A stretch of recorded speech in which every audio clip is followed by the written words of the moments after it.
Malampuzha കടുക്കാങ്കുന്നം railway മേൽപ്പാലത്തിന് മുകളിൽ camera സ്ഥാപിച്ചു. കാര്യം മറ്റൊന്നുമല്ല, ഈ മേൽപ്പാലത്തിൻ്റെ ഇരുവശവുമുള്ള ഈ കാണുന്ന ഭാഗങ്ങളിൽ സാമൂഹ്യ വിരുദ്ധർ മാലിന്യം കൊണ്ടുവന്ന് നിക്ഷേപിക്കുന്നത് സ്ഥിരം പതിവായിരുന്നു. ഈ മാലിന്യങ്ങളുടെ ദുർഗന്ധം മൂലം പരിസരവാസികൾക്ക് താമസിക്കാൻ പോലും പറ്റാത്ത ഒരു അവസ്ഥയായിരുന്നു. ഹരിതകർമ്മസേന ഇടയ്ക്കിടെ വന്ന് ക്ലീൻ ചെയ്യുന്നുണ്ടെങ്കിലും വീണ്ടും സാമൂഹ്യ വിരുദ്ധർ അവിടെ മാലിന്യങ്ങൾ കൊണ്ടുവന്ന് നിക്ഷേപിക്കുന്നുണ്ട്.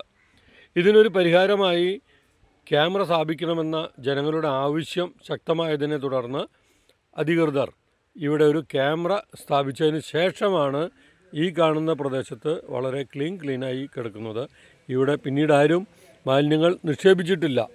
പക്ഷേ ഇതിൻ്റെ മറ്റൊരു സൈഡിൽ 1-2 ചാക്കുകെട്ടുകൾ കാണുന്നുണ്ട്.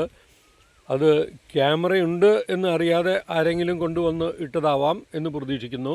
ഇത് അധികൃതർ നടപടി എടുത്തിട്ടുണ്ടാവുമെന്നും നാട്ടുകാർ പറഞ്ഞു.